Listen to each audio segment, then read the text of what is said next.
Welcome back to the Puma podcast. I'm Tory. And I'm Puma. And we are still in the middle of our love, dating, and relationships series. And we're talking again about guarding the heart. This is part 3.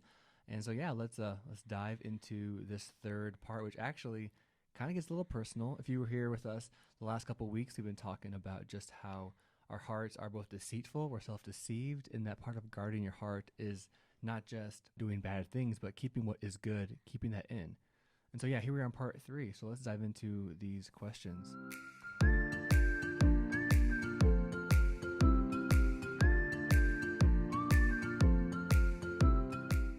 So, yeah, Puma, I kind of going to put you on the spot a little bit because we're going over some of the survey questions. So for my master's, I did a survey of 150 plus, I would say Christian, but they're just millennials who grew up in the church. The majority of them are Christians.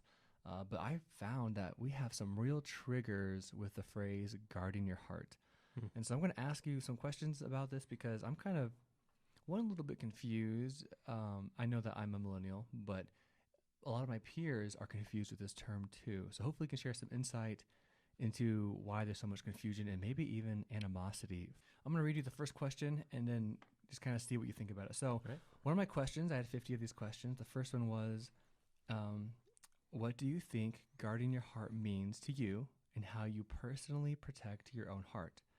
So that's the question. Okay. And here's some of the phrases I got from, again, mostly Christian people. We had, I think, 3 atheists or 2 agnostics, 1 atheist out of the 150 people. So someone says, "Oh man, that phrase. I'm not a fan of it. I believe the idea of guarding your heart is getting at being wise and not allowing our emotions to sway us so easily," which I can get on board with. However, that does not mean you should just ignore our own feelings and push through. God gave us feelings for a reason, and we just have a tendency to let them run. Okay, so that's the question. Why would somebody not be a fan of this phrase? And I guess they kind of go on to say that feelings are important. And actually, let me read another one because let's get a bigger picture of these. So another person says, "I think this is a phrase, the phrase guarding your heart. I think it is a phrase that evangelicals use to softly shame women. It may have started off as something unassuming, but Christians have abused it, and now it means nothing to me but annoyance." Is that a really offensive phrase, guarding your heart? I mean, it's biblical, right?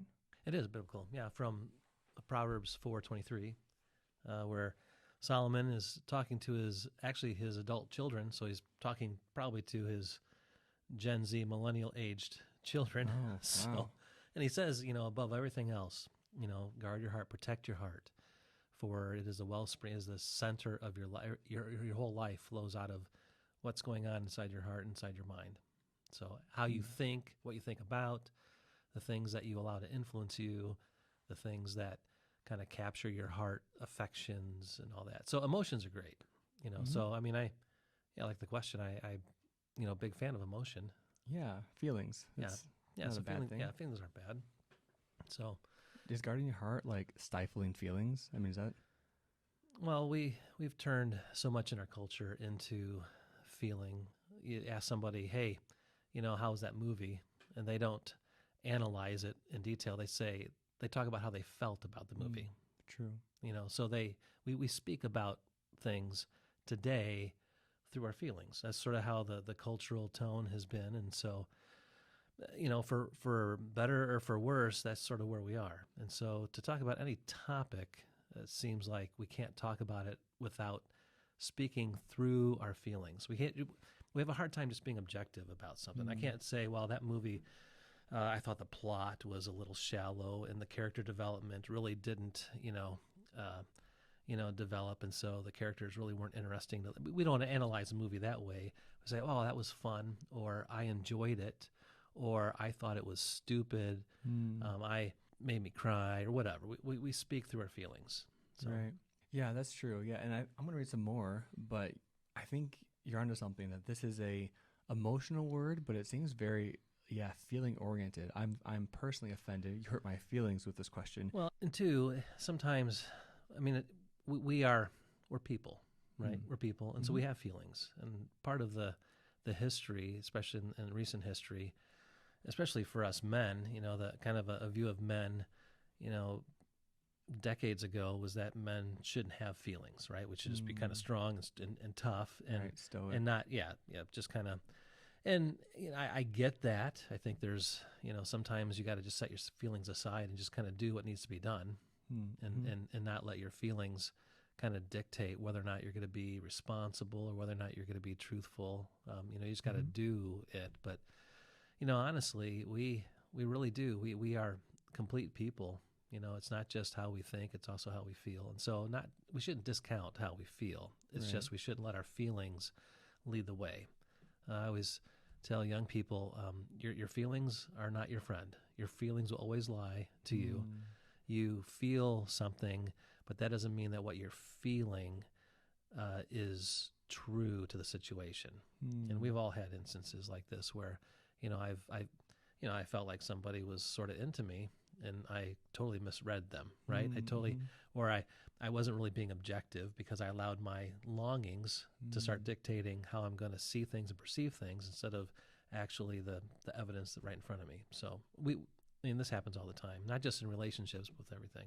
Yeah, that's a good point. Yeah, I mean, even to part of guarding your heart and the phrase, and maybe it is offensive. I guess I don't want to be so bullheaded and say that phrase is never going to hurt anybody's feelings, because it does. To guard your heart means, one, that our heart is worth guarding, but two, that there are things that can influence and hurt our heart. And some people, and myself included, don't like feeling weak or that I'm not guarded. Or being perceived as weak in front of other people. And, not going to discount, someone's past experiences. I'm sure that, some probably really have been hurt. Maybe somebody has, shared some of these thoughts. Maybe they were good intention. Maybe they had, some malice or, some, desire to do harm. But we can't discount, that. So I feel for those that maybe have been hurt by someone using maybe a Bible verse or maybe some religious language and said, hey, you know what? Let me put you in a box. Let me kind of control you. Let me kind of beat you down. And so I can understand why there would be some misunderstandings or some hurt feelings. And those feelings, those feelings are real. They just don't determine reality in which how we should live life. So, well, and that brings me to the next one of these phrases that I wrote down, because you're right. People are hurt, and there are a lot of individuals, I think, who really have baggage. One person writes about this question, right? And they say, I think it's a garbage concept, honestly. Guarding your heart taught me I was always at risk of being taken from. It taught me to close off and disconnect from people in case they would take advantage of me. And I read that and I'm like, wow, yeah, there are some real hurts here. And my heart goes out to these individuals. So there's even some more. Let me read a few more here. I think it's an overused Christian phrase to explain not easily falling in love or lusting after others. I hate this phrase. It comes with a lot of bad doctrine. Another person said, I find it a very toxic idea, guarding your heart.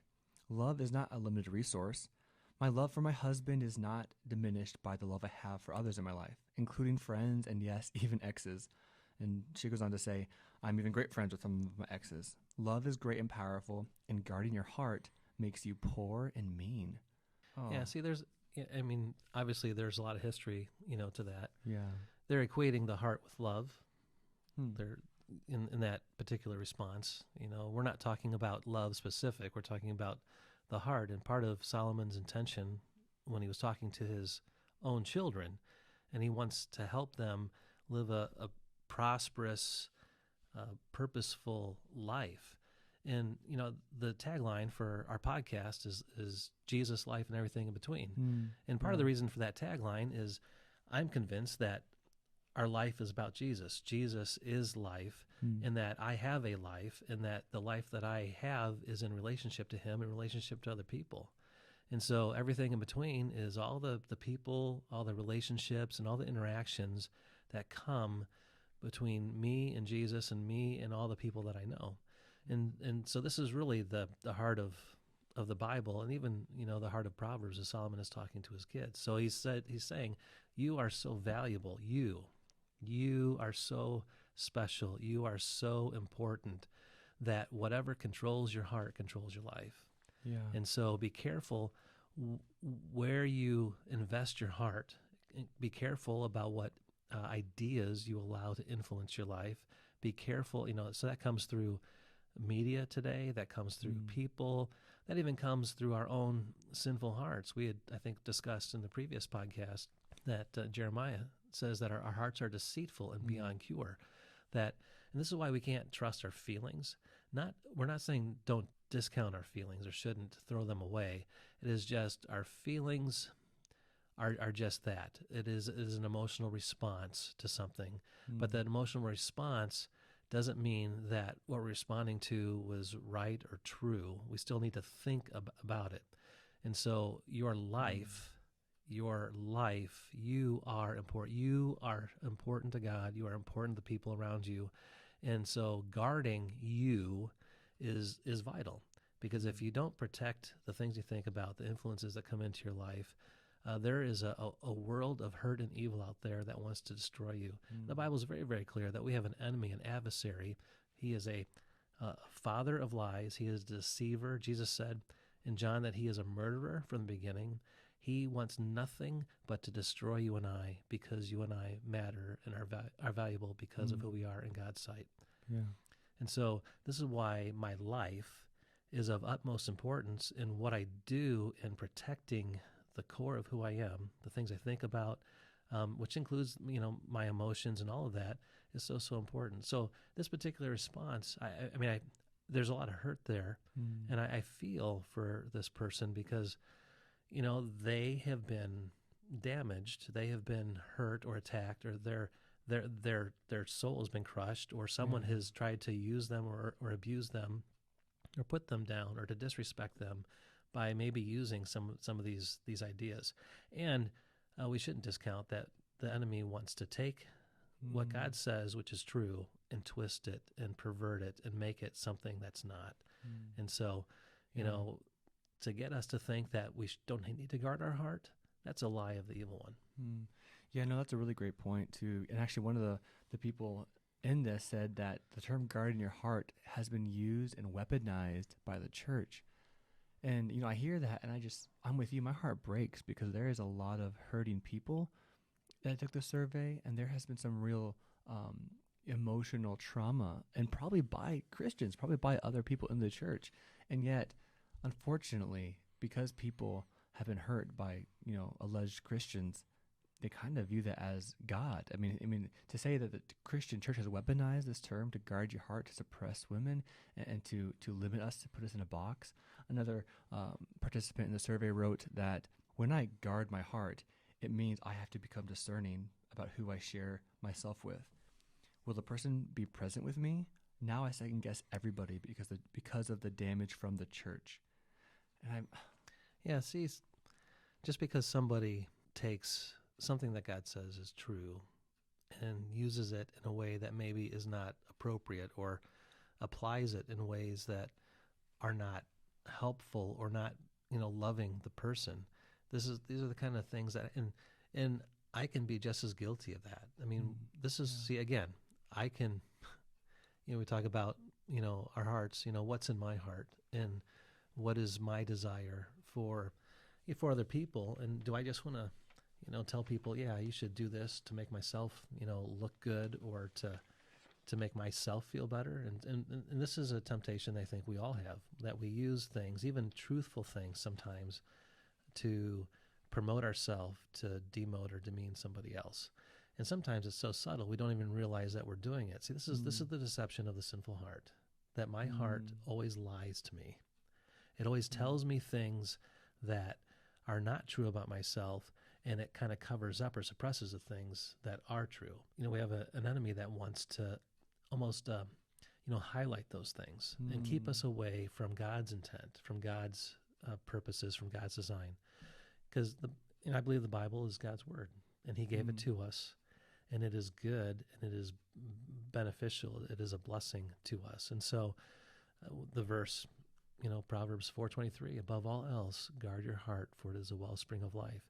That is a good, true, beautiful verse that God has given to us. And so, what is God's intention for us in that? It is not for us to be hurt by it, but it is there to help us. And Solomon gave it to his sons. And Solomon wanted his sons to grow and to flourish and to be loved and to have a life that is meaningful and purposeful, a life that's oriented around the heart and perspective and wisdom of God. And that's why he wrote that down, and that's why God preserved it for us. So the verse is good. How it's used sometimes in people's lives, that is where it gets off. And so, this is where, some of the hurts I think that people have. It's not the truth that God intends, but it is sometimes how people have used it. One of the things too I think is so important is that rarely are we aware of our own hearts. Proverbs says that, the heart of a person is a deep well. Who can understand it? I mean, even I myself have a hard time sometimes really dissecting what is my true motivation for the things that I do. Am I trying to be manipulative? Am I trying to get some advantage in this relationship? Am I trying to, promote myself? And this is true of men or women. This is all of us. I mean, we all have this tendency, this, orientation of our heart, the sinful orientation, where our heart motives can easily be twisted. We can easily convince ourselves something that is not true, or convince ourselves of something that we want, and we can find some good reasons to justify it, even at the expense of someone else. I mean, so to manipulate people relationally, you find, someone that maybe has an emotional bent in a certain area, sometimes even unassuming, we don't even realize it, that we're kind of manipulating to get them to, favor us or move in our direction. And so this is why understanding how valuable we are and that the center of us is our heart will help us maybe think not so much even about people out there, but about myself. What's going on inside my own heart? What is taken up residency in my heart? What ideas and values and perspectives? Yeah, well, and this brings me into the next question here too, because I do think when it comes to guarding our heart and really just my dating relationship life, does the Bible have a say, or more pointedly, does God have a say? Well, one of my questions in the survey was question 32, and it said, do you believe that God has an agenda for dating, or is this a gray area? And some of the responses kind of shocked me, because these are, again, 95% Christian, evangelical, believe in Jesus. And just to hear what someone they said about, does God have an agenda or have a thought on dating? And someone says, dating isn't even biblical. It's silly to think that God cares who you do or don't date. And someone else, I think, kind of like modesty, it's up to whatever God convicts that person. Someone says, no, God has bigger things to think about. And someone else, well, the Bible really only talks about arranged marriages, so what are you going to base it on? Others say, no, I believe the church has an agenda, not God. Someone says, unsure. I used to think he cared a lot, but now I'm not even sure how he could care. Someone else, the only agenda that I can get behind is that you don't intentionally hurt others. I hope God feels the same way. And then someone else, has a ha-ha. They say this is completely personal, unless that person is convinced to give up their goal and replace it with the church's agenda in the name of God. And there are so many more people, up to individuals. I don't think God cares as long as you're loving and consensual. God doesn't have an agenda for dating in your life. That's a gray matter. And so I'm curious for you. I mean, we talk about guarding your heart, and maybe this is a whole nother podcast, but does God care how we guard our heart or how we date? Are those the same? Are they different? I don't know, what are your thoughts? That's a very good question. And it's not just, does he care about my dating life? Does he care about my life at all? Does he care about my finances? Does he care about how I use my time? Does he care about anything in my life? And so at the heart of that question really gets back to who or what is God? Who do I understand God to be? We had done a previous series on the names of God, and there's a lot that we could talk about, but it fundamentally, I think, comes back down to, who do I understand God to be? So if I change the question, I said, do you think your father or your mother cares about who you date? Right? Think about somebody that you have a relationship with in your life. Think about, your best friend, or your brother or sister, someone that, really cares about, someone that really cares about you.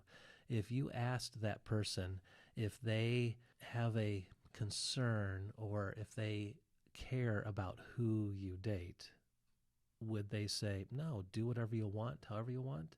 Would they say, well, I do think that there's certain people you should and some certain people you shouldn't? Mm. You see, it comes back to does God care about my life? You know, just as a question. I think as we read the Bible, I think the screaming answer is absolutely yes. I think God cares about us so intimately and so deeply that we're so unaware of how thoroughly concerned he is about us. He says that the hairs of our head are numbered, that the days of our life are ordained, that we are fearfully and wonderfully made. Psalm 8, you know, he crowned us with glory and honor. Genesis, you know, chapter 1, we're created in his image. We're created with value, purpose, and meaning. You see, he cares intimately and deeply about every part of our life. Yeah. And if our heart is the center of our life, and whatever controls my heart controls my life, then he cares about what's controlling my life. He cares about what is influencing my life. This is why you see throughout the Bible how important it is just the people that we hang out with and the influences that we surround ourselves dictate everything about us, where we go, how we go, who we. So the book of Job has a situation. He has these friends come around, and they're giving him all kinds of sort of not wise advice. You know, don't trust God. You're Job, you sinned. This is your own fault. You know, you deserve this. Blah blah blah blah blah. Job's like, I haven't done anything wrong. I can't think of anything I've done wrong. And so, you know, his wife, Job's wife, says, "Curse God and die." Wow. Just curse God and die, right, Job? Didn't guard his heart there. Yeah. Well, and I'm just saying that it's easy for us to see things around in people and make assumptions about why they're happening. But God sees everything about us, knows everything about us, and he wants what is absolutely best for us. He came to bring us life. He came to bring us purpose. He wants us to have a life of joy and peace and prosperity, not death, destruction, and pain and suffering. So when it comes to relationships, does God care? Yeah. You know, in the Bible, there was a lot of arranged marriages. That was sort of how they do it in our culture. I mean, honestly, there's part of me that would love to do that. I know that you have 8 kids. You know, well, but part of it is too, you know, I've watched my kids grow up, and we study our kids, and you know, we don't know everything about them, but their personalities, their styles, what their needs. You know, as a parent, I care deeply about, and that, like, who would be a good fit, or what would be a good complement. These are kind of the things I think about. I don't always verbalize them, but these are kinds I think about because I care about my kids. They're important to me, and God certainly loves us and cares about who we date and how we date and who we go through life with, and because that is going to influence everything, and the ultimate influence is how that influences our relationship with God, our relationship with Jesus. Yeah, no, that's a good word. I love even too just hearing about God's heart, and like you shared some scripture, just how can God not care? And not because he's controlling or he's a jerk, but because he loves us. I mean, he really is invested in us, and that includes who we date. You know, bad company does corrupt good character, Paul says in 1 Corinthians, and I think it's important to realize that a loving father would care. An unloving father who just checked out, he wouldn't care. So yeah, you're right. It goes back to, do we believe God loves us? You see, if you have a friend, someone in your life that cares about you, they're going to care. If you have someone that's offering you meth, your loving friends around you would say, I think you should not go there. right? Otherwise, they're not loving friends. Because they care about it, because they know how these things are going to influence you. I mean, you could pick any category of life. But those that truly love you around you are willing to come. You know, Proverbs says that the wounds of a friend are better than the kisses of an enemy. That when someone loves you enough to say something, even though it might hurt your feelings, it might cause you to get angry or upset, but they say something true that's going to help you move forward because they're your friend, and you have that level of trust, you know, versus someone that just tells you what you want, someone that's going to flatter you with kisses and flatter you with all kinds of nice pleasantries and let you continue to go down a destructive path. Yeah. No, that's a good word. And I appreciate you, Puma, for sharing. And thank you guys so much for tuning in. I know there's a lot more to discuss, a lot more questions Right, to you get know, into. yeah. It's kind of I a think flyby. we took the lid off the box. So there's a lot of areas we could. Yeah. Next week, we're talking about responsibility. I have some responsibility questions in terms of our relationships. And yeah, do we care? Do we have any responsibility in guarding someone else's heart? I mean, that's a real question the church has a lot of questions about. But no, I love what you said, Puma, that it really goes back to our view of God. And does God love us? And if God loves us and cares about our hearts, should we not care about our hearts too? Right. And just that chain of responsibility because we are valuable. So that's a good word. Guys, thank you so much for tuning in again. We just appreciate you guys. And yeah, feel free to like it, to like and share this with your friends. We would love to further get the word out. And hopefully, you've benefited a little bit and know and love God a little bit better after these podcasts. So yeah, if you have any questions, please email us at thepumapodcast@gmail.com. We'd love to touch base and just hear your questions, even just hear your story. So yeah, feel free to reach out to us. And yeah, I guess we'll see you next week. All right. Bye-bye. Bye.